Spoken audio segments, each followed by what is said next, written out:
thank you all so much for taking the time to come out and join us tonight for our town hall to hear some great candidates that will be running on your ballot here in District 2 this November. I'm going to go ahead and hand it over to the Community Outreach Chair of the Lower Shore Progressive Caucus, Claire Boland, who will give kind of the rules for tonight's proceedings. Thank you, Claire.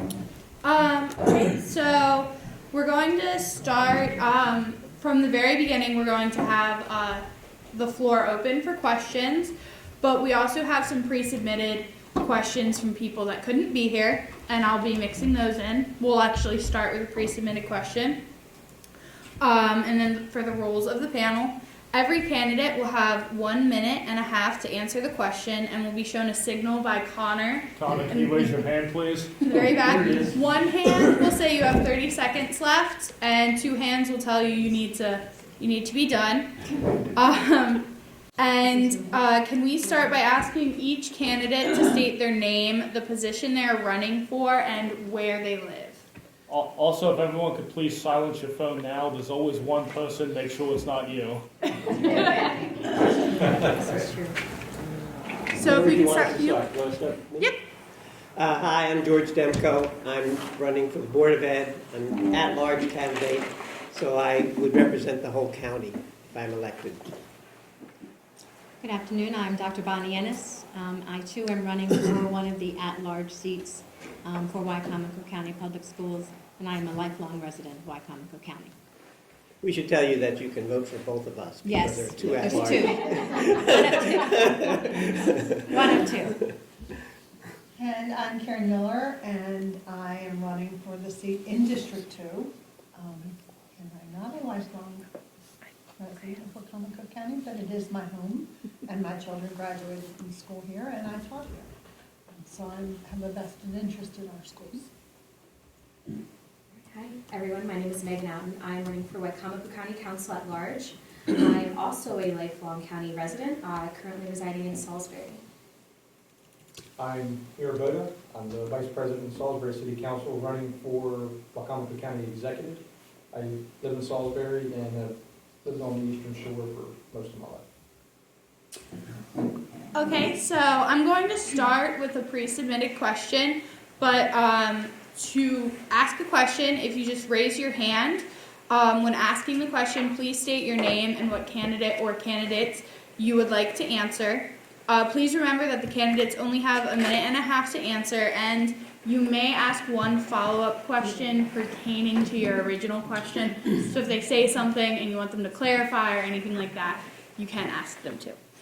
So our first question was submitted by Susan Demis, and she would like to ask Muir and Megan, what is your position on the recent approval and construction in Wicomico County of a 3 million gallon waste storage tank, otherwise known as DAF, and the trucking of this DAF waste in from other states for storage and then application to land? We'll start with Muir. One of the most important things, I think, whether it's farmers or whether it's any of us, is to be a good neighbor.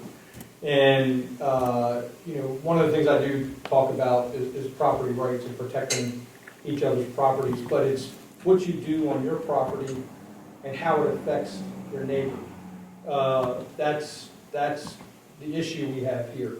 And I think the county council and the county missed an opportunity where they could have done a better job of designating where he should be. But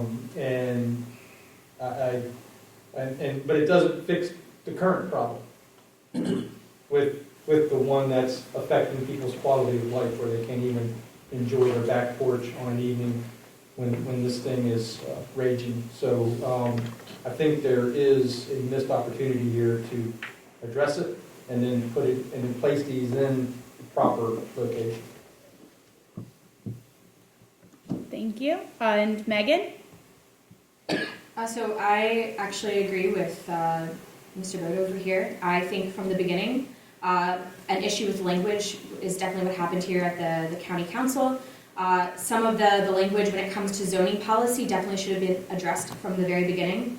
I was actually very lucky to sit in on actually all of the county council conversations regarding the DAF tanks. I was able to hear firsthand a lot of the residents who were personally impacted by these DAF tanks. I was able to talk to one of the residents who specifically said that she lives miles away from this DAF tank and has had chronic migraine since it was installed and has, really impeded her quality of life.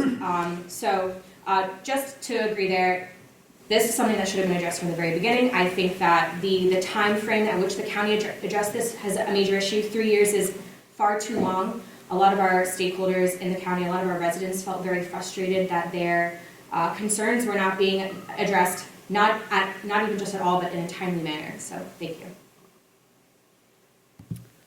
Okay, does anybody have a question they'd like to submit at this point? So both of you, how long have these things been in place compared to the homes? Is this a old process? Here, it's recent. I used to live on Bragg's Lane outside of Hebron, near where this is. And this was 20 years ago, and they weren't there. So this is something that's happened within the past 3 or 4 years, and so there was really nothing in the code specifically for this type of tank. And obviously nothing to stop it. Yes. So the county council this month did impose a ban on these tanks moving forward, but it does address an overall issue that we are not proactively looking at the new technologies that are coming into this county and adjusting our policies and zoning to be mindful of this new technology. So though it's not an issue moving forward, a lot of the current projects have been grandfathered in. Personally, long-term focus for me is just making sure that we're mindful and proactive about the language in our zoning. There's also a follow-up question for this first one submitted, both for the council candidates. Do you agree with the council's recent decision on DAF tank? They recently passed legislation to limit them. Do you agree with the council's decision, or what are your thoughts? I agree with that they should be limited. There was an option that I think Council President Cannon had identified where it found a couple of spots in the county where it didn't impact any creeks or streams. There was no residential around them, and it was almost isolated. I think that was a good solution of where they should go. But it failed to address the one that's here causing the problems. And so we just do this grandfathering sometimes on issues, and it doesn't address the issue. It just stops anybody else from adding more, but it doesn't do anything for the people who are still going to have quality of life of issues because this thing's still going to be in use. Yeah, and I actually agree with the ban that was put forth by our current county council members, mainly because the technology right now with DAF is in the process of being outdated. We have other technologies coming to the county that pretty much do a very similar process but avoid the smell nuisance that a lot of the residents complained about. So I was very happy with the decision. Like I mentioned, a number of county residents came forward. We had multiple packed houses, multiple nights throughout the month of residents coming forward saying that this was a concern, that they were frustrated by these tanks. So I'm glad that the county took those comments into hand and put a ban on these tanks. So I'm sorry, I'm Gene Geiger, the boss. Has anybody said, here, let us come forward and help you change this process? We'll donate to eliminate this instead of just complaining about it. Anybody trying to help them out? So Locally or even from the government? Are we going to do something to help them change this process? change what process specifically? The DAF. To eliminate the odors, that seems to be the concern. You say there's new processes, so who wants to help them change? The people that are complaining? Purdue has a new process on a plant that they're looking at to open in Seaford. No, I'm talking about the one that's existing, that's a problem. So unfortunately, that project is is a DAF tank. It's using that specific type of technology. But moving forward, we can apply those new technologies to the new tanks. And that's what the unfortunate thing about the grandfathering is it does not address the current tanks that are causing the issues in the county right now. There's nothing, hold on. There's nothing on the books right now to get them to clean the tank up, change the technology. From the conversations I've had with some of the council members, no. Now, mind you, I'm not in some of the intimate conversations that council members are having amongst themselves, so, hopefully when I'm elected, I'm given privy to some of that more in-depth information. It's been brought up in passing conversation that they want to address this a little bit further from community conversations, but nothing that indicated that the county is willing to take further steps. Okay, we are going to ask a school board question now. So this would be for Karen, George, and Bonnie. And it was submitted by someone who wanted to just be known as a retired Wacomico County educator. And they want to know, what are your proposed strategies for handling the student behavior issues? George, we'll start with you. It is a problem. I mean, I've talked to several teachers, and they say it's bad, and it's gotten worse since COVID. We heard this week that one teacher at Bennett Middle ended up in the hospital trying to break up a fight. There have been other incidents, not a lot, but there have been a few other incidents.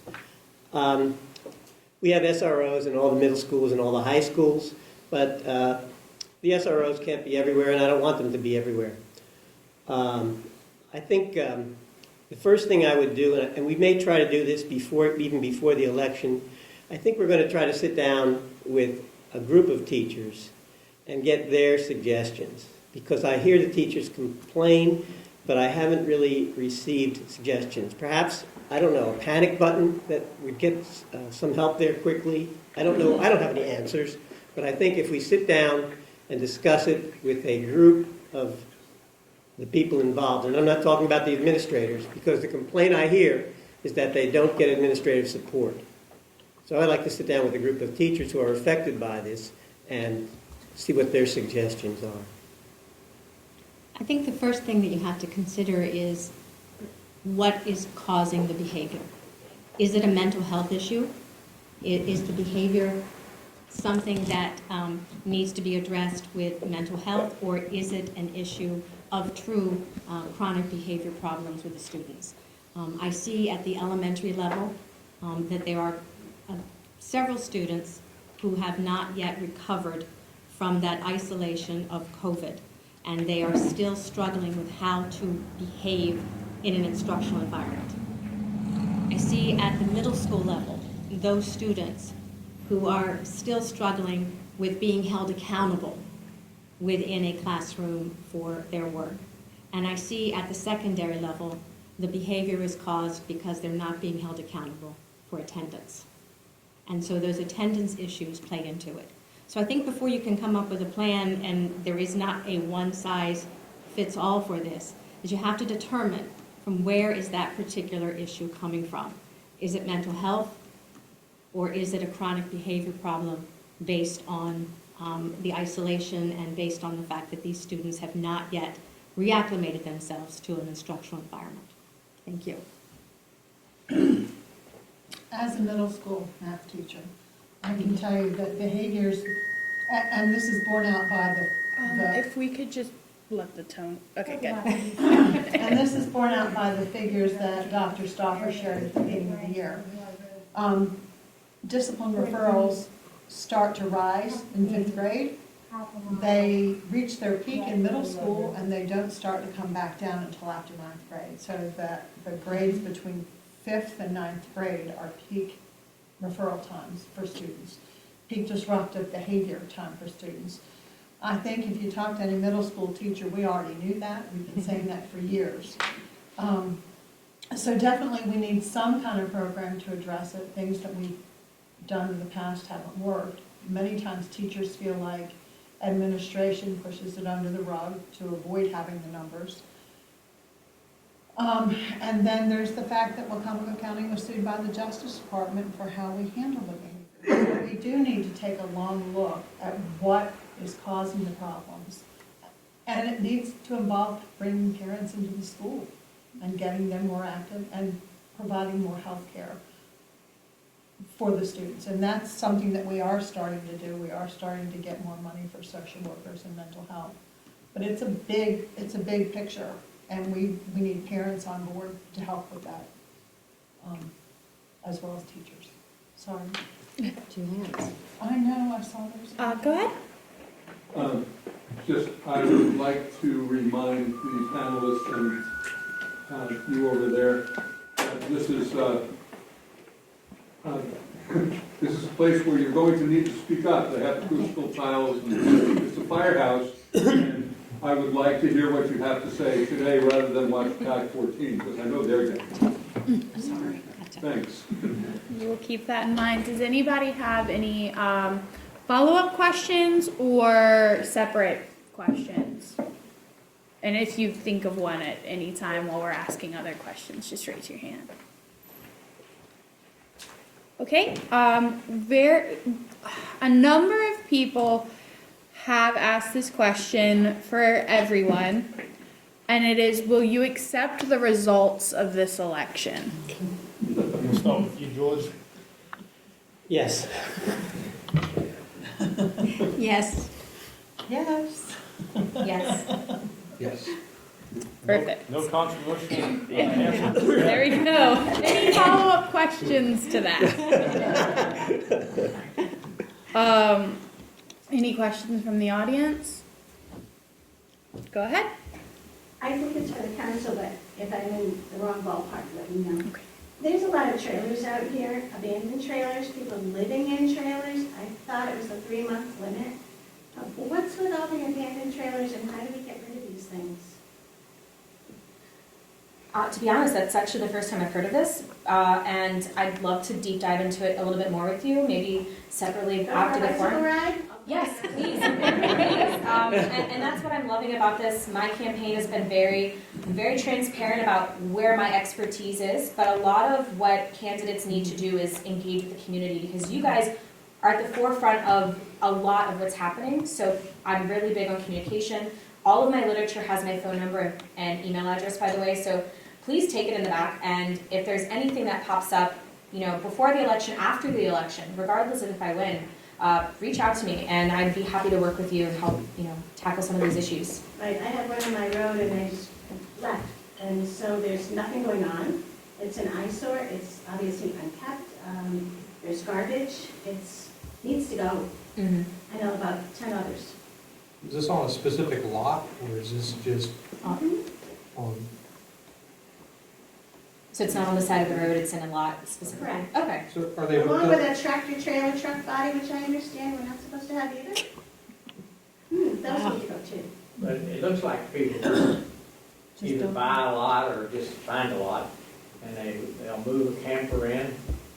Sometimes they'll get electricity and water, sometimes they don't, and live there a while.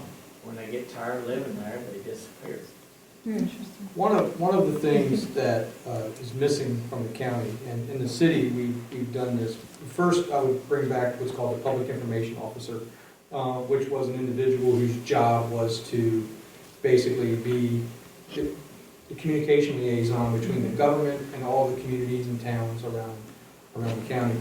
The other thing that I would do is create kind of like a citizen reporter site, where if there is an issue, such as abandoned trailers or potholes or Or just area where somebody's there's, lot that they. yeah, people they can don't go in take up. and it uses the GIS system, so you would put the address in, the issue, and it would pop it in and create a ticket. So it would route it to the appropriate department. If it's not done within a certain period of time or no response, then it gets escalated to the administration to get involved. So that's something that I think, as far as communication between the community and the government, that we can do to help bring up issues that we might not necessarily know about, even though it's known down here. But it's, that's what these forums are for, is to find other issues that are happening throughout the county. Thank you. Go ahead. Beverly Blacktop, I guess it's one of the council members. Do you have any update on fiber optics when it might make it down here? Or past the fire hall? We heard it was going to go as far as the fire hall, and most of our population is past the fire hall. Candidates, this also ties into another question we got that asked, how will you improve the internet situation out here? So Yes. Yeah. Well, the along with that, as I refer to it as, the pink elephant sitting in the back corner of the room is water and sewer. And so we know that it's going to have to be done, so we're going to have to dig everything up. So my suggestion is while we dig everything up, let's run utility conduit so that we can run fiber optic. And if you get 2 or 3 companies that are offering service, that's great. That's great for you because you get good service and you get competition, which means, you know, like in my situation, Comcast is the only game in town. They can charge you whatever they want. And so if you have competition with that, it'll keep the prices low. So I believe we should do it when, you know, during that process. And the process you're referring to is water and sewer? Implementation of water and sewer. Okay, water and sewer down here is going to change the whole dynamics of this whole community. Yes. When will that come? Well, I don't want it to come.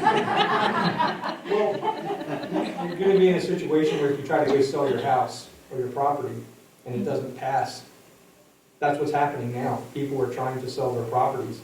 And because if it's too much density, you know, and as the state of Maryland is reducing what's considered dense to perk, you're going to have trouble selling the property. I won't.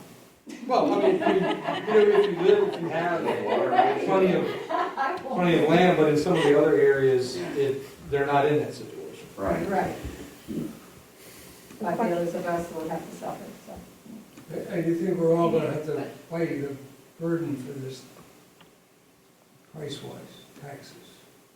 Well, it's not taxes, it's a fee for service. So it's run separately from, it's run as what they call an enterprise fund.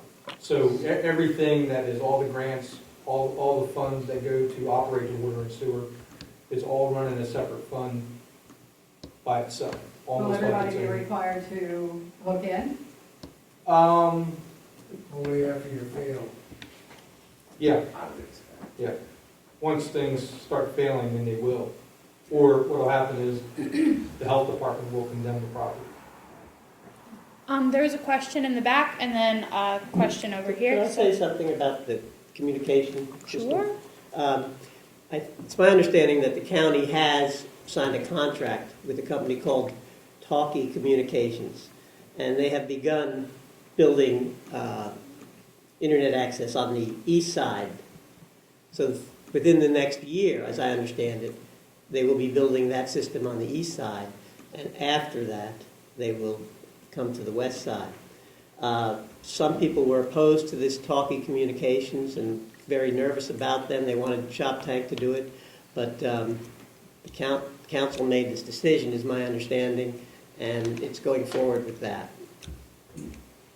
While we're on the topic of utilities and such, my question is there anything on the agenda for improving cellular service in the area? That's a big issue. There's miles and miles driving down through here where there's zero communication. And, you know, that's a big safety issue in my opinion. Before you all answer, do you mind sharing your name and town, please? I'm Cynthia Atkins. Thank you.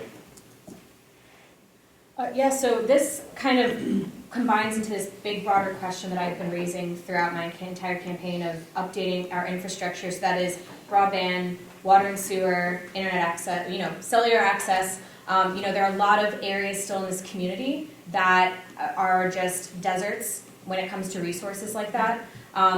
Currently, I can't answer to specifically what's slated on the council's agenda just because I'm not on it quite yet. And they don't only really give their agendas that far out in advance. I know based off the conversations that I'm having with the current councilman, there is an interest in expanding that. I would love to see some more of that kind of infrastructure expansion. I think there's an opportunity for us to address a lot of the infrastructure issues we're having while still retaining a lot of that rural culture that you referenced. But I do see that a lot of these outer edge communities here in Wicomico are kind of facing this issue with crumbling infrastructure.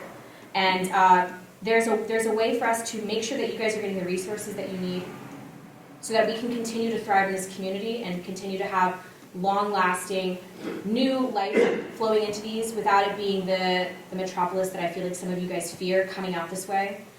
So I can say for myself, I'm very interested in bringing that discussion to the council as to if it's being slated currently. Quite unsure. Thank you. Yeah, and to piggyback off that, with it, wherever you put in a system for water and sewer, it's going to have a maximum growth capacity, and it's also going to have, a limited area that it's going to serve. And how we don't want, and a lot of people probably don't want growth all the way down here. I think it affects the rural culture of this area, and so you do that by zoning.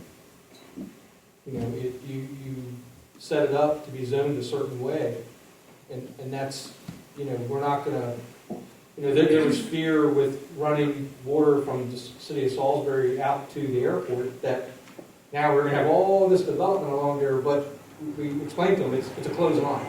The way that this system is set up to go to the airport is a closed line. It's not designed to be tapped into. So there are things you can do along the way if you have to do a long stretch, that it's a closed line. It's not set up to be tapped into, and you don't want to tap into those. So that's kind of the, how we do the systems and what they're there to serve.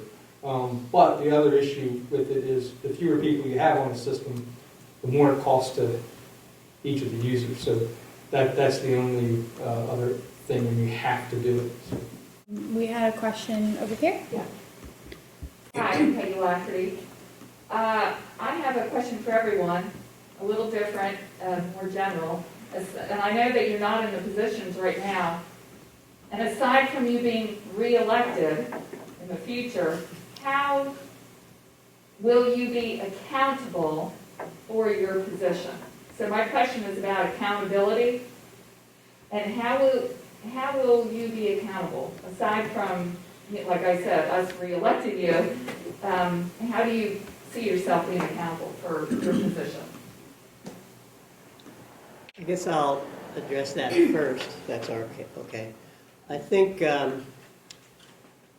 my overall goal is to raise the student success rate for all students. And the way I measure that success rate is by improving the graduation rate. Right now, the graduation rate is between 82 and 83%. The state average is 87 to 88%. I think, excuse me, Talbot County, for example, they had the same situation as we do currently have. They have raised theirs to 95%. So I think I will be judged if we can raise it to at least 90%. That's my overall goal, I think. Right. As a classroom teacher, I always held myself accountable for my job and for making sure that my students were getting the best instruction that they could get. As an administrator, I feel like I did the same thing. As a potential council member, I would hope that the community that voted for me would hold me accountable, as well as myself holding myself accountable for the votes that I take, for the positions that I take on anything. But like Mr. Demko, student achievement, raising the student achievement in Wycomico County, raising the attendance rate, raising the graduation rate. Those are all things that we need to keep in front of the community. We do not need to be hiding data. We do not need to be soothing data. We need to make sure that we are held accountable by sharing information with the community. We need to make sure that you know the graduation rate. If those academic achievement scores rise, if attendance increases, we are sure to see graduation rates rise. And so I think we have to hold ourselves accountable, but I also hope that the community holds us accountable. One of the things that I surprised myself by enjoying the most about this campaign so far was knocking on doors. I've probably knocked on over 1,500 doors by now in District 2. Yeah, that's my new hobby. And I will tell you that's one way that I hope I can stay accountable. I have learned so much about what the people in my district want and the things that they're concerned about. And I hope that the fact that I've knocked on so many doors lets those people know I am available. I have not always gotten answers to my questions when I emailed the board, but I promise you, you will get one from me. Always. Whether you like the answer or don't, I will give you the best answer I can give. When I look at the problems that we have, I know it's about dealing with middle school discipline or behaviors. I know it's about getting kids to come to school ready to learn. I know it's about getting parents to feel that they're a part of schools again. Many of the parents I talk to don't seem to understand that. So it's about transparency and open communication. And that's what I did as a classroom teacher. It's the only way I know how to be. So I will continue being that way. So for me, accountability is only possible with transparency. And that's something that kind of was the encouraging factor for me to run, is the lack of transparency we're currently seeing at the county level. So my entire campaign at the forefront has been to be as accessible as I can be to all of my constituents. I have tried to be in every single district, touch base with every single community leader, municipality leader, and I intend to do that once I'm elected and continue that level of engagement, keeping an open door dialogue between community, residents, the leaders of this whole county, and really letting them know what my priorities are going to be. You know, once I kind of get a fuller picture of what the county has planned for the year, what I would love to see at the county level, and just letting you guys know, month by month, having a quarterly check-in, I feel like is really what I feel like this county needs. A lot of our current county council candidates don't do regular check-ins with their community, and it took me months of deep diving into a lot of documents and a lot of back-end channels on the county webpage to find out just what our council has been doing for the past year. And the average person doesn't have the time, or honestly sometimes the desire, to dive into finding all that information out. So making that it transparent about the work that we're doing at the county, and also making it more accessible just by having these kind of conversations on a more regular basis.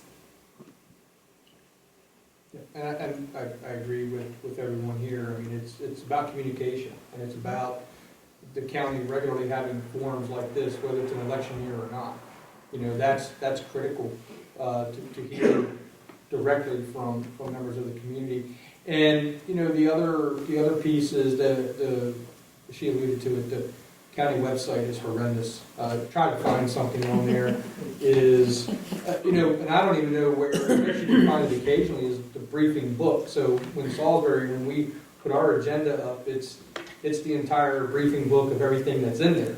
I have a hard time finding it on the county's website, and it's you see the agenda, that doesn't tell me what the legislation says. So, and at the one DAF council meeting when we were talking about the DAF tanks, there was legislation on the table, and everybody thought that's what they were going to pass. No, that was the suggested amendment to and it was confusion. Nobody knew what was going on, and I think that sometimes you can't, in those situations, you can't create confusion. You have to be straightforward and be direct with what you're doing, because confusion that just causes chaos, and we don't need any more chaos.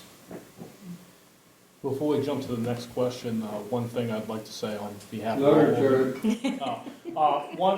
before we jump on to the next question, you can hear me now, is organizations like ours are very committed to make, and I'm sure all these candidates can attest that we will definitely make sure that if you are not doing your job, we will definitely come find you.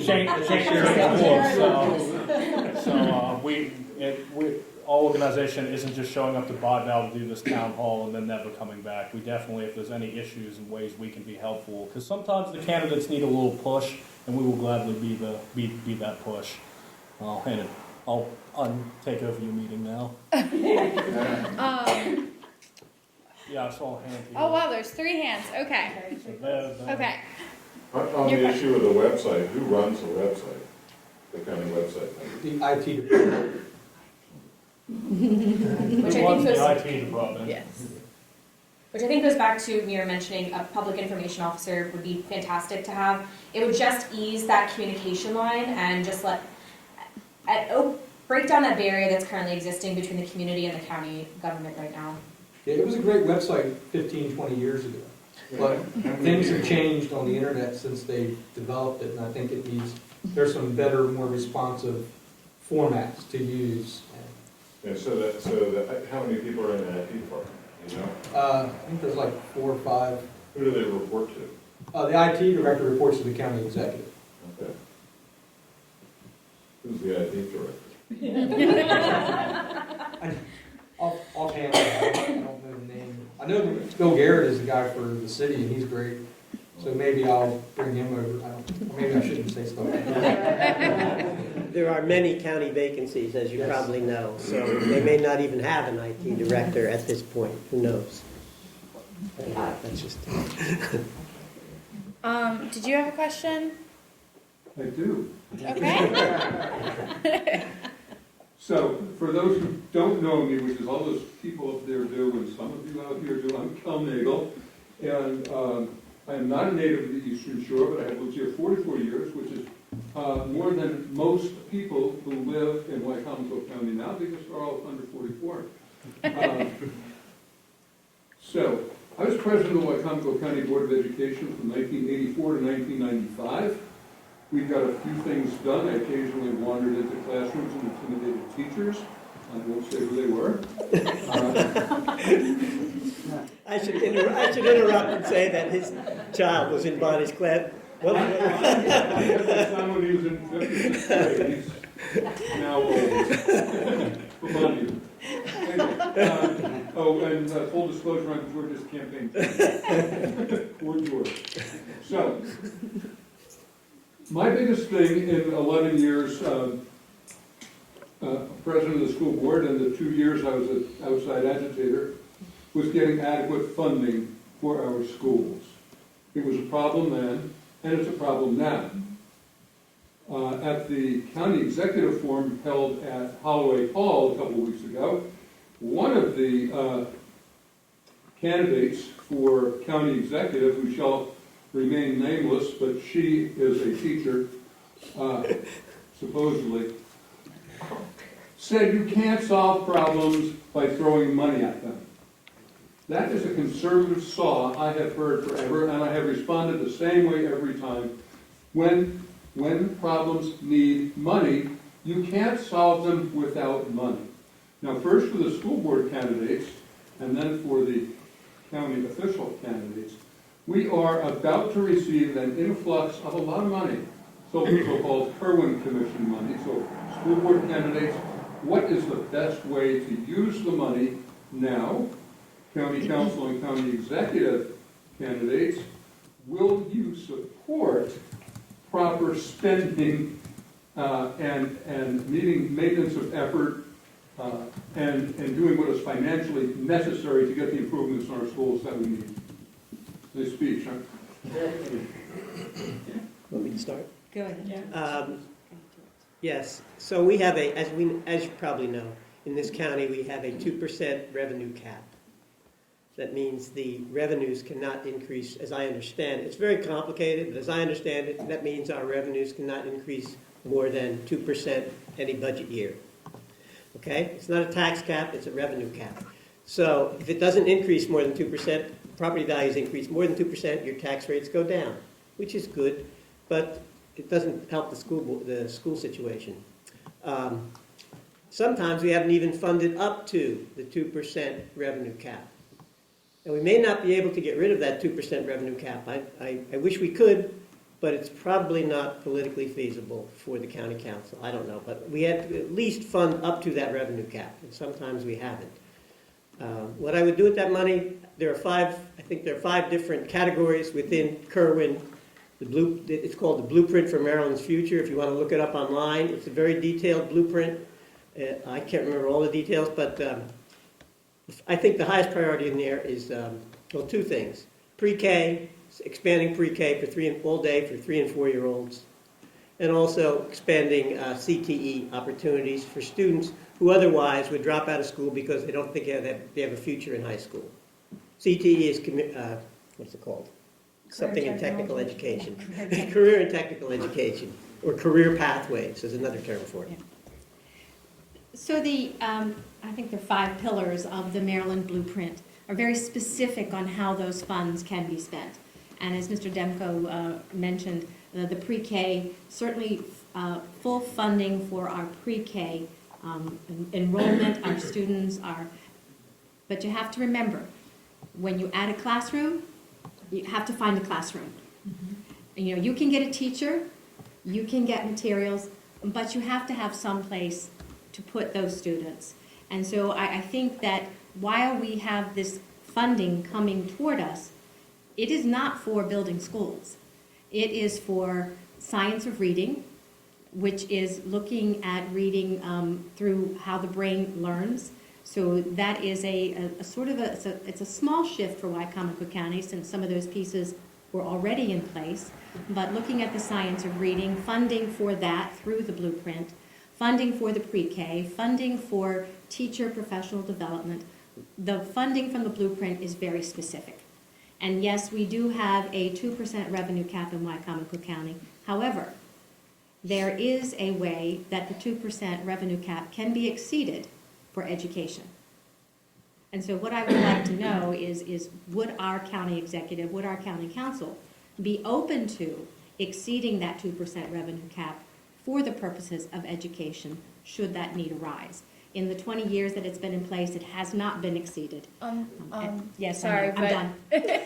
Bye. So keeping in mind, as Bonnie said, you can't house classrooms where you don't have physical buildings to put them in. So we are limited by the infrastructure that we've got. We can, however, expand pre-K to the limit that we have classrooms. We've already mentioned the behavior issues from grades 5 through 9.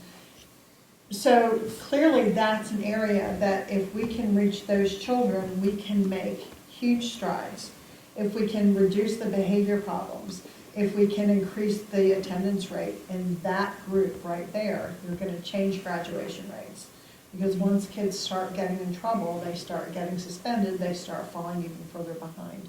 So if we focused on that with, in particular with social services and tutoring, then we might reach some of those kids that are acting out of the frustration. The other thing is, if we look at the kids at the elementary level, often you can identify a child by 3rd grade who is falling behind, and that child, when they get to middle school, surprise, surprise, surprise, becomes a behavior problem. So if we can really target those students and work on the social and emotional skills to help prevent that acting out, I think we'd make a big difference in their overall behavior.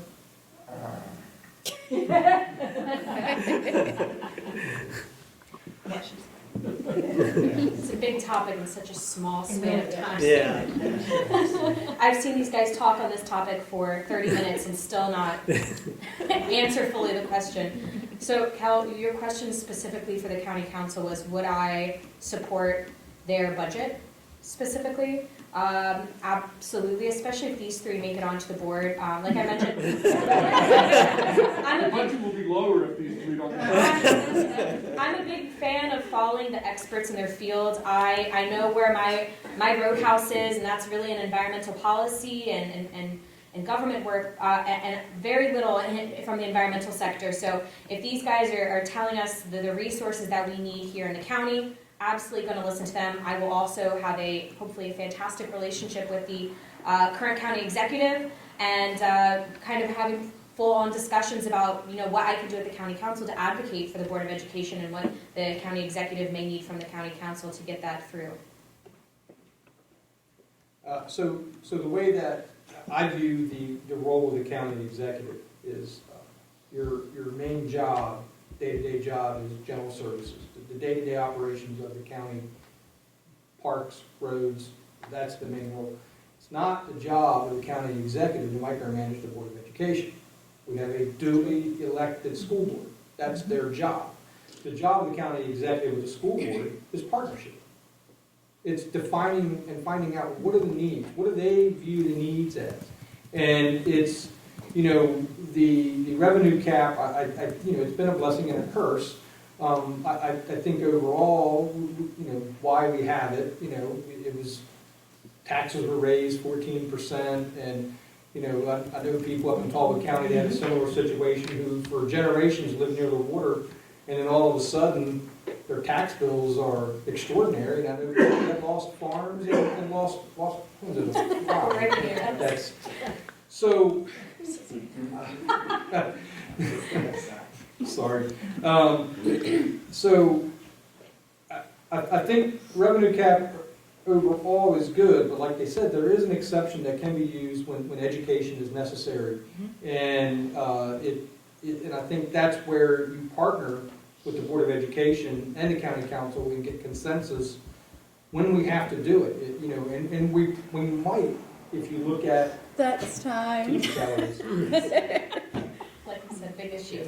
And your And question, the two laws. hands. Okay, this is the Board of Education. I have no kids in the system, but I have heard that for the most part, teachers are required to teach to the test, to teach to whatever. There is no real room for any outside things. If it's a particular time of day, they better be cutting this, and if it's a particular, that type of thing. I can remember back in 6th grade, this is one of these things, a teaching moment that you remember. It started snowing. A teacher realized that we had a kid who had just moved up here from Texas. He had never seen snow before. She stopped the classroom, we all put our jackets on, we went outside so that we could see the elation of this particular student. He'd never, ever seen snow before. That type of thing, I understand, can't even take place because it is so minuscule as to where everybody has to be on every given day. Is there any flexibility in the teaching so that teachers can have a teaching moment? Or just, some days kids just don't want to learn, or they're just not having a great day. Will you offer them the flexibility to be able to just say, hey, let's just get up and dance, or something, just to let off steam? I'll start, I guess. I was never a classroom teacher. I was an ESL teacher. So I taught small groups of kids. And I haven't done that for about 15 years. But that teaching to the test was a problem even back then. You have a curriculum, a state mandated curriculum. As I understand it, the county decides what materials will be used to satisfy that curriculum. So the county has some flexibility in designing that curriculum. But I don't know, maybe Bonnie or Karen has a better, more current insight. Bonnie just retired this year. She may have more current insight into the question of teaching to the test. Part of my job for the last 18 years has been observing our non-tenured teachers. And so going into the classrooms and seeing what they're teaching, how they're teaching, that is what I have been doing for the last 18 years. And so I would like to believe, and I do believe, that it is possible for those teachable moments throughout the day, throughout the week, throughout the month, throughout the year. I do not believe that our teachers are held accountable for a day-to-day script of here's what you have to teach on this day. We have a scope and sequence because, with the test coming up, we want to make sure that the students are exposed to the instruction that they need for that particular assessment to get an idea of where they are and what remediation, if any, is needed. But I have not seen any document that says, on Monday you must do this and say this. On Tuesday you must do this and say this. Instead, what I do see is, okay, this is Unit 1, and it should be between September 19th and November 30th. And then during that time, it is the teacher's purview to make those decisions on what she does, or he does, on a daily basis with those students. And I'd like to believe that that is happening at every level. My observations were limited to elementary and middle school, but I would still like to believe that that is available to all teachers at all grade levels in all subjects. Okay, show of hands, how many of you loved math in middle school? Okay, so I taught middle school math, and I'll be honest, I hated math in middle school. True story, failed high school algebra. But I taught math for 15 years at Bennett Middle School, and I loved every minute of it because I looked for those teachable moments. So throughout my career, I did hear that we were teaching to the test, and I never actually had the experience of feeling like I was teaching to the test. It's important that our school administrators and our content supervisors give teachers the freedom to use those teachable moments, because you're not going to reach kids if you're just teaching to the test, and you're definitely not going to reach them in math. So good teaching is about finding teachable moments, and the best thing that we can do is find ways to make our teachers be good teachers. That's where the magic of education lies, is having a teacher who can bring the subject to life, and those teachable moments are it.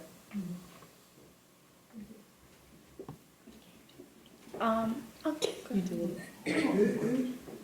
Am I mistaken, or was there some thought, or is the internet just got me confused? They're going to eliminate some of these SAT tests. So, because they spend so much time preparing for it, instead of doing the regular. I do know that some universities are no longer requiring SATs for entrance scores. I do not know that for certain as to which universities, but I had heard that there were some that were no longer requiring the SAT.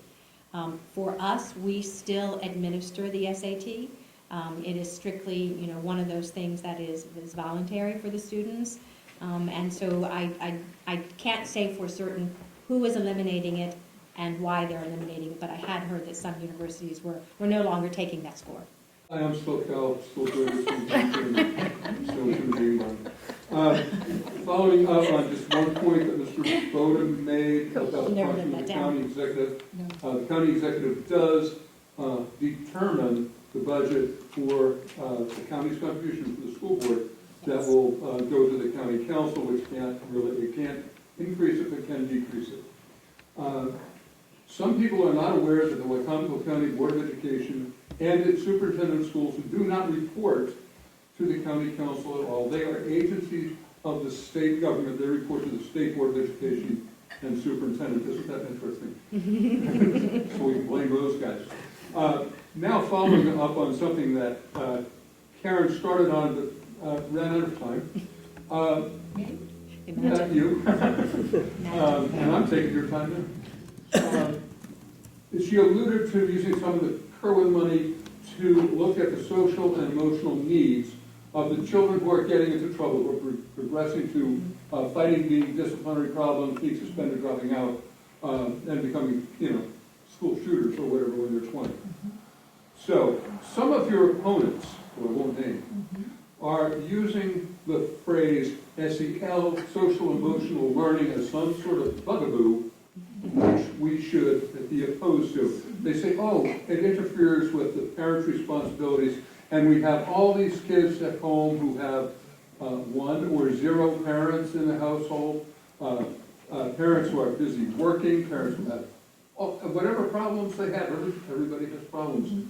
How can we use the actual tools of social emotional learning to identify kids that need help and get that help? And who do we have to hire with our Kerwin money to do it? We'll start with Karen on that, because it was Of course you will. Well, from my understanding, we're hiring more social workers. And I'm happy to say that my oldest daughter is now a social worker in Baltimore City Schools. And so one of the ways that you identify students is something we already have in our buildings. And I sat on the committee that looked at children who have behavior problems. And we track those kids throughout the year, and we actively try to work with them to reduce their behavior problems. So we already have pieces of that puzzle in school. How you convince people that social emotional learning is a good thing when they've decided that it's not, I don't think some of those people you can convince. They've decided they want to believe a certain thing. much as this guy in Pennsylvania wants to outlaw pole dancing in Pennsylvania schools. And I can tell you they didn't do that when I was in school there. So, I mean, we can say an elephant is a rhinoceros, but it's not. And I'm not going to waste time arguing with people who believe it is. The bottom line is, I think we can all agree that if you've got children that are disruptive in the classroom, everybody else's learning is impacted by it. And the other thing we can agree is that they are children. And children are not mini adults. We can't say if they do the crime, they should serve the time. They're children. It's our job to educate our children, and one of the ways we sometimes have to educate them is how to handle their feelings and how to handle their emotions and how to That's handle time. their... You got 2 hands this time. I hate cutting you guys off. It's a long answer. It's a long answer. It really It's is. a long answer. You have to get past that stigma of what SEL actually means. You know, we've had programs like the Second Step program in Wycomico County for the last 10, 15 years. This is not something that is new.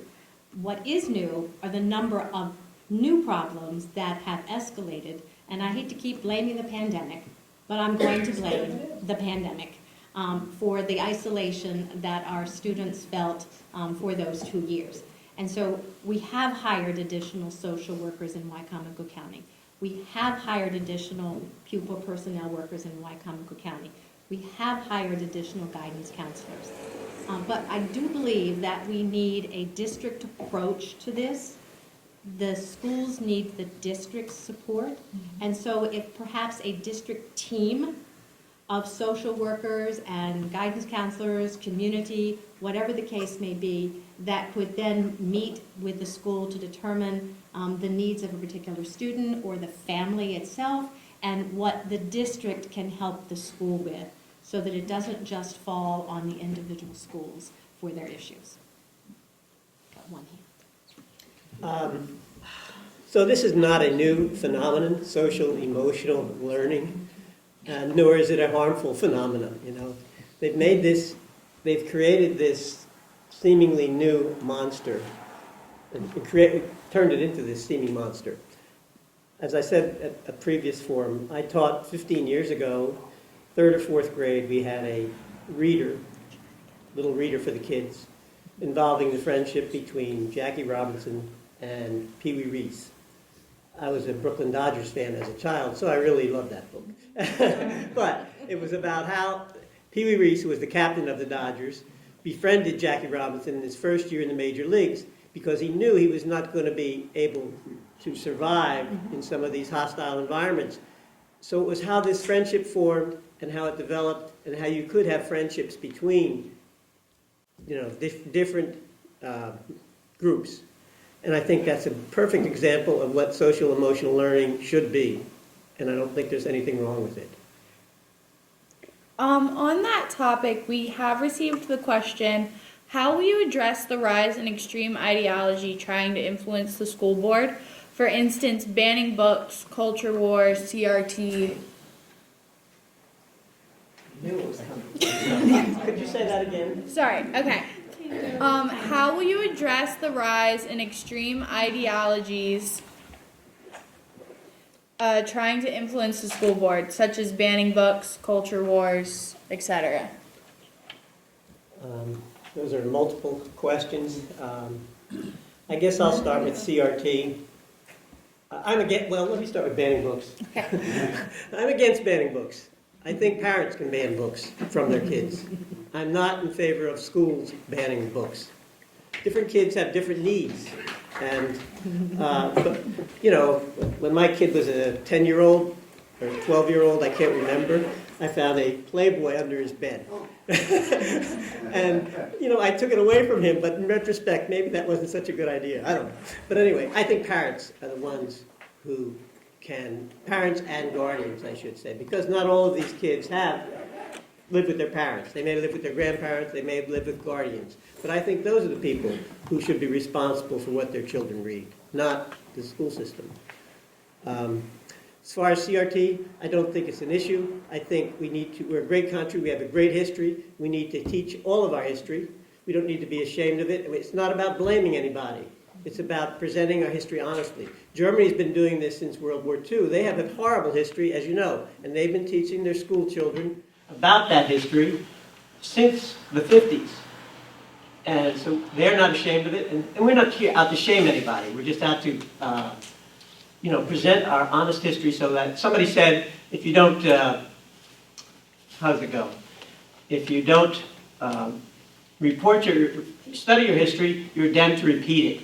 You are condemned to repeat it. And I don't want us to repeat slavery or the Jim Crow era or anything that happened prior to the 60s.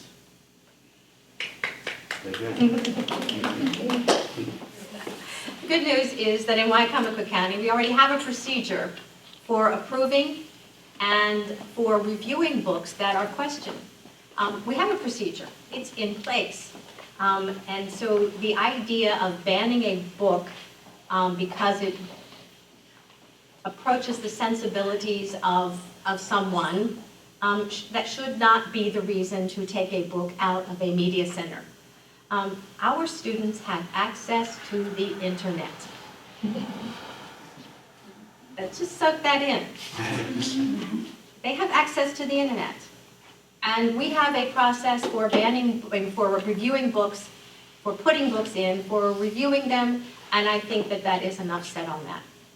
For CRT, most people have no idea what CRT even means. You could ask 5 people what CRT is, and you could get 4 or 5 different definitions. Critical race theory was never meant to be a part of curriculum. It was a journalistic piece published in the New York Times that the New York Times Education Department went ahead and started infusing into their curriculum resources, and all of a sudden it explodes. At no time should any student feel that they are to blame or that they are any way lesser than any other student based on history. And so that's enough said on that. I will also, I agree with everything Bonnie said. I agree with everything George said. But I would also throw out a question when we talk about whether books should be banned. Whose parent are you going to listen to? Right. Are we going to let the one parent who won't let their kid do anything? Are they the one that should make the decision? Do you remember when Harry Potter came out? So we have a procedure, and parents are involved in the procedure. Parents can read the books, students can read the book, teachers can read the books. We have a procedure. And the books that are in school libraries, if you don't want your child to read them, simply check and see what they're reading. Have the conversation. That's more important than whether the book is in the library or not. Talk to your children. That's where your power is. I can tell you as a kid, all you had to do was say a book was banned and I would find a way to read it. So I've been reading banned books since I was 13. That was the best way to get me to read a book. As far as CRT, again, it's not in our curriculum. There's no move to put it in our curriculum. It's not even part of any kind of curriculum outside of colleges. We have enough history, and our history continues. Every day is more history. We'll never get it all taught. But we should strive to teach as accurately as possible the history of America. We want to focus only on what's exceptional about America. But we need to focus on all of it. If nobody has a follow-up question, I would like to get some for the county people here. Oh yeah, Megan Muir is here. Yeah. They got the environmental stuff in the beginning. So I want to try to include some of these questions that are more for this area. What as county candidates will you do to mitigate the destructive flooding in the area? Muir, we'll start with you. So with flooding, there's multiple, we have water tables rising, we have sea level rising, and so a lot of the infrastructure that we have throughout the county, throughout the municipalities, it's old. It was built 50 years ago, about the time I was born, if not before that. So as we are upgrading our infrastructure, we've been doing this in Salisbury, is you're planning for resiliency. You're planning to, the 100-year flood is almost, we had 3 of those back to back in 3 years. And when you drive by the city park and it's flooded, well, people forgot. That's why the park's designed like that, because it's a floodable park. And that's one of the things we're doing with some of these parks in these areas, is that's where the excess water is supposed to go until it can run off. So as we're looking at throughout the county at some of the municipalities, where a lot of this is stormwater management, and working with them to, as they plan for their infrastructure projects, to be a partner and ensure they get every dollar they can to properly implement their stormwater management, because that's where the critical piece of it is with those storms. So when it comes to the specifically, so when Mira mentioned resiliency, and to me that is kind of what I want to focus on the most when it comes to those types of issues. So during my time in offshore wind, I worked directly with the state of Delaware for an interconnection facility that was going to be coming in near Fenwick Park. And I got to work really closely with the Department of Natural Resources that they have up there, and I was able to realize that a lot of these floodplains, a lot of these areas are identified by the state years in advance. And the same thing is true for the state of Maryland.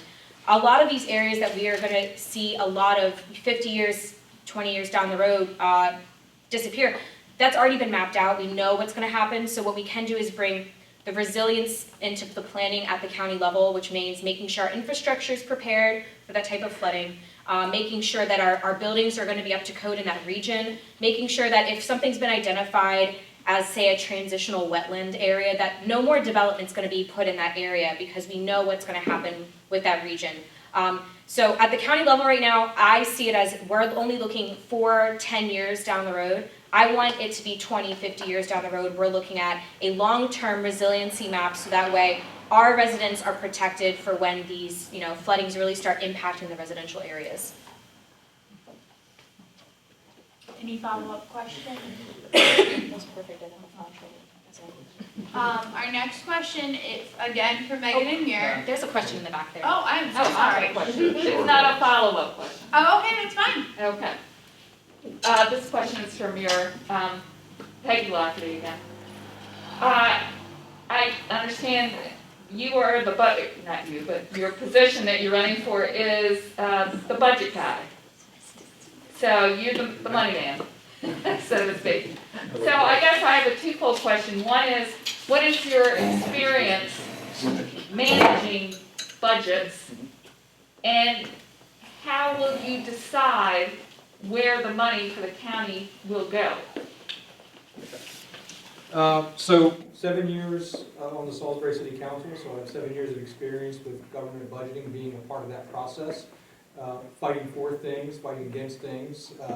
And the other piece, one of the things we started on the City Council was having the employee personnel committees from each of the areas of the city come to us before we even begin the budget process. So sometimes we hear some things from employees that have a concern with their day-to-day jobs. And then what might filter down from the department head, who the department heads typically write their own budgets. And then, in our situation, the mayor sends it back to them, usually goes back and forth. And that's the process I would follow, is working with the department heads, but also trying to connect with employees to see what are their needs from their perspective as well. So it's kind of a give and take there. I've also, for 28 years, I've been working at Walmart. The past 15, I work as the Asset Protection Operation Coordinator in that role, pretty much. And that's kind of like the CSO and CFO of a $100 million a year business. So I have the experience managing that in that environment, which is typically a fast-paced environment. So I kind of got it both from both worlds. So I'm watching the hand back there too. So. Just as a follow-up to that question, if that's okay. Sure. The second part of my question was, how are you going to decide where the money goes in the county? How will you decide where that money goes? So taking out the Board of Education, because I have complete confidence, especially in the three people that are here in this room. So partnership with the Board of Education and the superintendent on their priorities. So we set that aside. The other areas such as Sheriff's Department, clerk of the court, state's attorney, it's partnership, because they're gonna develop their budgets. And, you know, if we've got like a big trial coming up, Jamie Dykes might need additional monies for something. But as far as like everything else, life services come first. So anything, my approach has always been water, emergency services always comes first, because you cannot play with people's lives. And so, you know, I have some ideas about emergency services and fire and EMS, which needs to be addressed long-term. But when you get down to the critical piece of it, it's quality of life is mostly what we're managing.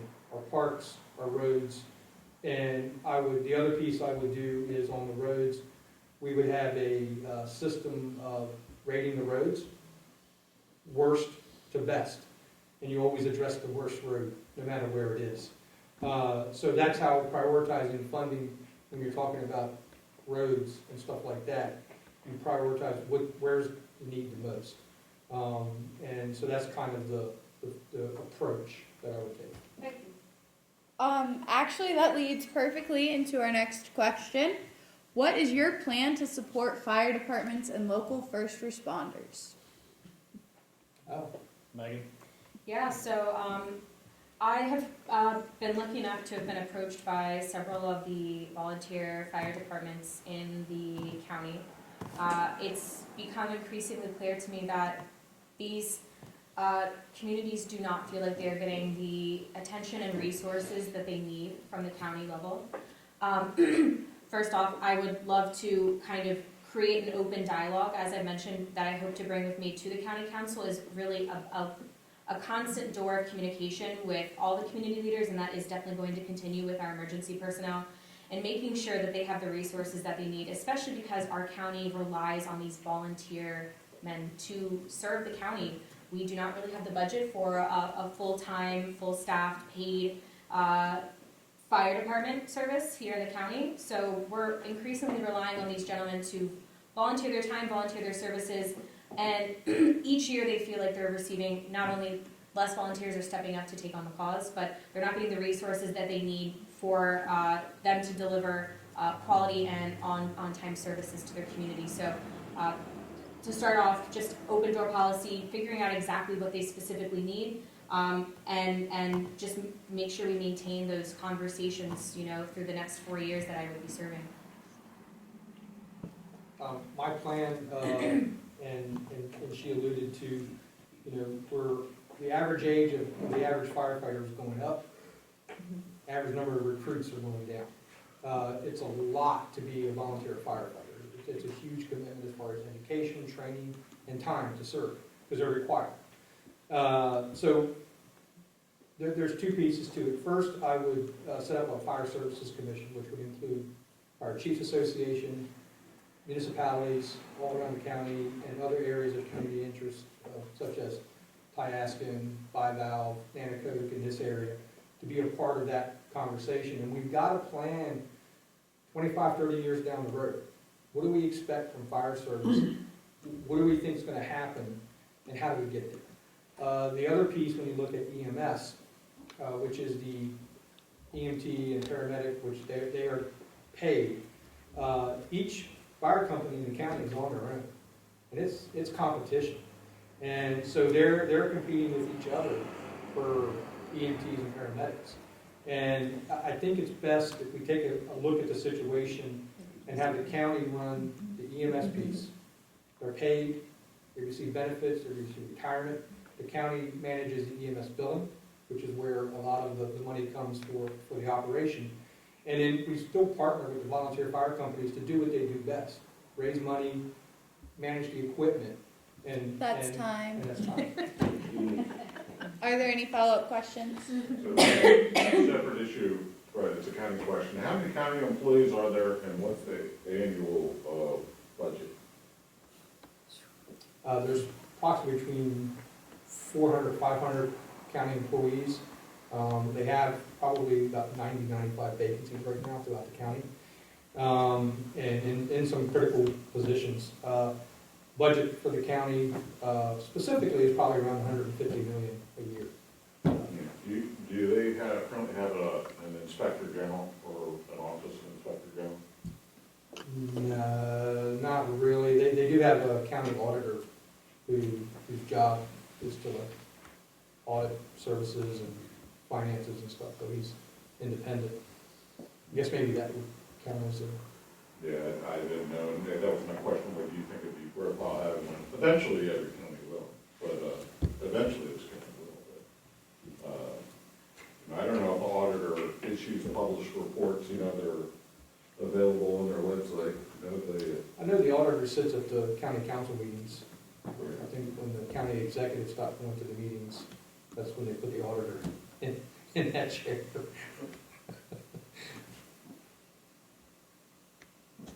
Any follow-up questions? This is a question submitted by multiple people, and I'm sure it has affected at least someone in this room. And it is for everyone who, it fits, because I'm not even completely sure who is best to answer this question. What are your opinions on redistricting this school district so that children here currently slated to go to James M. Bennett High School would instead go to Mardella High School? And then it was mentioned that these people are currently putting their children on the bus as early as 5:30 in the morning. I could possibly take on that a little bit.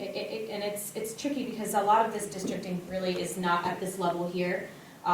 It really starts at the state level, which is a little bit out of our control. However, as a personal comment, I will say, unfortunately, redistricting has become a big partisan issue. I don't believe it should be. I feel that the redistricting should be directly addressing the needs of the community. And for anyone who's followed the redistricting issues that happened here in Maryland, the reason why our primary election was pushed back so late is because of the redistricting issues we had here in Maryland. Really getting candidates in, getting at the state, and then again, this kind of, it's above the scope of the panel, I believe, here. Bringing in state candidates that will understand that redistricting shouldn't be a partisan issue anymore. So we're going to look at school redistricting. The last time that school redistricting was done in Wycomico County was the late 1990s, when Salisbury Middle School opened. And then it was just tweaked slightly to move those sixth graders to the middle school level. In that time, you need to take a look at how Wycomico County has changed. Where have all the new buildings emerged? Where is the population now? We have some schools that are overcrowded. We have some schools with empty classrooms. So to say that we're not going to talk about redistricting for Wycomico County, to me, would be irresponsible. I do believe that it is time to have a discussion. It will not be something that is popular, but I do believe that the time is now for that discussion to take place. And that will be an unpopular thing to happen in Wycomico County. But you cannot have students in small classrooms that were never designed to be a classroom while you have empty classrooms in other buildings. That's just not equitable. It's not equitable in a lot of ways. It's not equitable for teacher workload either. When Bennett Middle opened up, we were immediately overpopulated. We had to expand the cafeteria the first year that we were open. And meanwhile, Y Middle was under-enrolled. But it's never going to be a popular decision because people have decided this school is this way and that school is that way. True or not, for better or for worse, it has to happen. We do all of our students a disservice if we don't equitably distribute students so that classrooms, you don't have 30 children in a classroom that was never even meant to be a classroom. I'm thinking of one in particular at Bennett Middle right now that doesn't even have enough for 15, let alone the 30 that are in it. But it's going to take transparency. It's going to take a lot of parent input, but not everybody's going to be happy, but it needs to happen. I'll say one more thing about school redistricting. One thing we have to consider is that 10% of our students are English language learners, and 10% of our students are disabled. So that affects the number of students that various schools can accommodate depending on where these students are and how they, because these students require special services. And there's a lot of concern that among the special needs parents that they're not presently getting those services. So the redistricting has to take that into account wherever you put these students. That's all. Are there any thoughts? Go ahead. When you talk about redistricting, what's affected besides where your child goes to school? Are your council people, are you represented by different councilmen? So I will also add, I misunderstood the question and I was addressing state redistricting and county redistricting. So if I caused some confusion and that's why you're asking that question, they're strictly addressing school redistricting and my response was to county redistricting. Okay, so the school redistricting only affects where your child goes to school. That's good. And that really just affects where new developments have gone in, so that you have new population. So a lot of developments have gone in the Mardella area in the last 20 years that didn't used to be there, so their population is higher. So just patterns of where houses are built, and it's got to be adjusted for. Or at least considered. Yeah, I think it's time for discussion. long past time. Are there any follow-up questions or separate questions? Okay, then I think we will allow everybody to, if you have one prepared, give your closing statement. I would say for this, can we give them 2 minutes just so they can get their closing? Instructions to the time person. I will take 2 minutes. I don't think I- Since we started with George, I'm gonna mix it up and go with you. Just Oh, keep I things wasn't even interesting. prepared for a 2-minute closing statement. Yeah, I mean, this is an interesting election, and I know I'm stepping outside the normal paradigm of politics up here, running as a libertarian, and giving people another option, basically. And as an option, I've got 7 years of experience on the Salisbury City Council, 28 years of management experience, and in times managing hundreds of people in what they call complex retail environments. So I know how to manage people, I know how to get things done. I understand the process, and above all, my approach is one of partnership.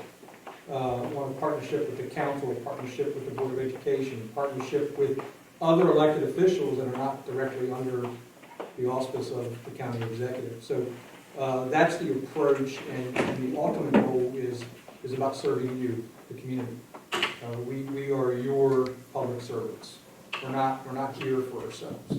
And the number one focus is we enjoy the life that we have here in Wicomico County in the Eastern Shore, and it's our job is to protect that and make it, and leave everything that we've received to the next generation better than we received.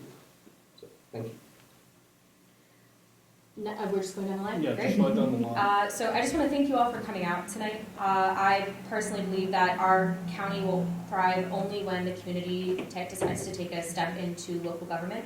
Local elections to me matter more than any other election you probably ever vote for. These are people who will dictate your day-to-day life. So thank you all. I really want to see a little bit more engagement, hopefully moving forward. Again, as a first-time candidate, I know a lot of you have, this has been a big learning curve for me. And also just to get my name out there. A lot of you maybe don't know who I am. I'm from the Fruitland side of town, so up until recently, very rarely did I come down into the Bivalve region of places. But it's been a true joy getting to know each and every district at large. As an at-large candidate, I've had to hit every single pocket of this county. I've met some fantastic people along the way. I'll let it pass her, if that's okay. 26 Charlie, QC, I've met some fantastic people along the way. I've learned about a lot of key issues that were referenced even here today that I wasn't aware of, and I think that's due to the level of engagement that I'm bringing here as a candidate. My sole reason for running was because of I was frustrated with the lack of engagement I was seeing from our current county councilman. As I mentioned, I'm big on community involvement, and that really starts with our leaders. I believe that they should be leading the way with that engagement. So really wanting to create an open door dialogue. I want you guys to know me personally, want to get on a first name basis with all of you. And again, like I mentioned, feel free on the back of this, my phone number, my personal cell, and my email address. So if there's ever an issue that pops up, if there's something that is happening in your district that's concerning to you, please feel free to reach out to me, okay? Thank you. Or make it another certain time? Never. That's a good question. So I retired in June of 2020, and I thought I was done. And then I continued to reach out to people I knew in the school system throughout the pandemic, and I worked for Salisbury University, so I continued to be in classrooms throughout the pandemic. And over, I kept having people say, we think you should run for the Board of Education. Maybe just because I can't keep my mouth shut, who knows? But the thing that strikes me is I've always just been interested in education. Everything I've done with my life really has been about educating children, from Girl Scouts to the little science clubs that I used to have, to the daycare that I ran in my house, to being on the PTA at Glen Avenue.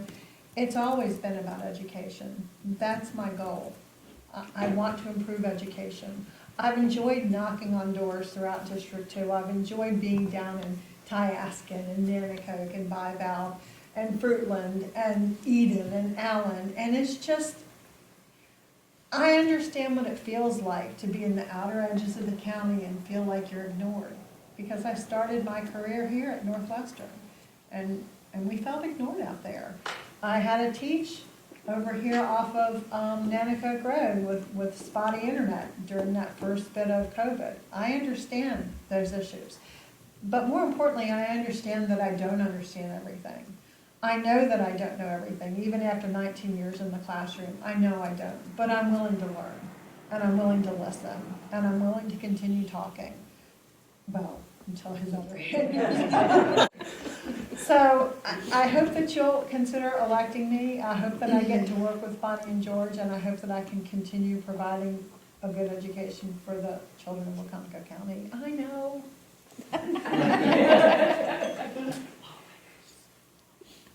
I retired this past June after 44 years with Wycomico County Public Schools. Both my husband and I are 1972, 71 graduates of James M. Bennett. Our children graduated from Wycomico High School. Schools in Wycomico County have always been a part of our lives. We have a great school system. We have problems now, but we have a great school system. I can assure you, our school system is not trying to indoctrinate your students, your children. The families of Wycomico County can rest assured that we are providing an education that is top-notch. We have difficulties. Our teachers right now are stressed due to all the mandates and the additional resources that they are being asked to use in the classroom. They're stressed in some cases because of the behaviors in the room. They're stressed in some cases because they're not getting their students to school. Keep in mind, our schools are a microcosm of our community. We see it out there in our community. We see it in our schools. And the only way that this is going to be resolved is if we work together as a community. And so I think to that end, we need to have more community meetings like this and discussions where the community can talk to the board members, can talk to the administrators, can talk to the teachers to find out just what it is that they need and what they can offer in ways of helping the teachers lessen the amount of stress on them and to help our students be more successful. Thank you. So I think this is the first office I've run for since I was a sophomore in high school. So this has been a big learning experience for me. But the reason I decided to do this was because of what I was hearing in the media, both nationally and locally, people politicizing the schools. Remember, we are a nonpartisan board, but people politicizing the schools are attempting to do so. And this concerned me. The other thing they were doing, I think, is undermining parents' confidence in the schools by raising all these, to me, silly issues, CRT, SEL, those types of things. I don't think they are a real issue. I think they are culture war issues that these people have an agenda, and I think their agenda, if I can be blunt, is to take money from the public schools, take public money out of the public schools, and use it privately. And that's why I decided to run.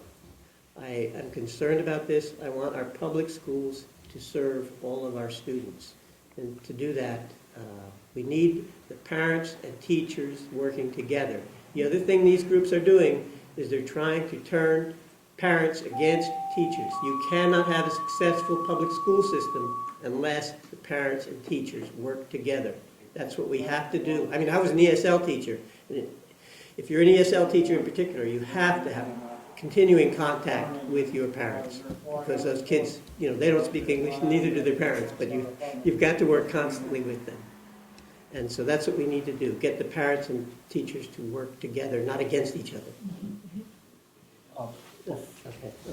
Before we close this evening, I want to once again thank everyone who attended both in person and who's watching us at home at PAC 14. I want to thank our lovely panelists, candidates who not only stepped up to run, but show up to tonight to speak and talk with the community. There's a couple community members that I would like to highlight as well. Joe Dickerson, the past chief of this very fire department and currently a community leader. The current president of the fire department here in Westside, Don Messick. Of course, our friends at PAC 14 for recording and giving us all this wonderful technology to even do this event. I would like to thank a member of our comms team, Tyler Jones, who helped tonight in terms of getting tech, helping us work with PAC 14 and all things technical. And finally, Karen's favorite person, Connor Von Blatt, who did the timekeeping and helped us get this work and get the community actually out tonight. The last thing I would like to say, because I know you're all probably dying to go home, is please remember to vote in this upcoming election, whether it's voting by mail, which you can still request a ballot, whether it's showing up at early voting at the Civic Center or the First Baptist Church, October 27th through November 3rd, or on Election Day, November 8th at your polling place. Please go out and vote. And finally, we strongly encourage you to check out more about the Lower Shore Progressive Caucus. You can find us on Facebook, Twitter, YouTube, online at our website. We'd love to continue to get the community involved, and we look forward to having many more events in Bival, Tyaskin, Nanticoke, and all across District 2 and the Lower Shore. Thank you all so much for coming. Please have a safe evening, and you all have a great evening. And please remember, in 2018, one of the Board of Education races was decided by one vote, so get everybody to vote.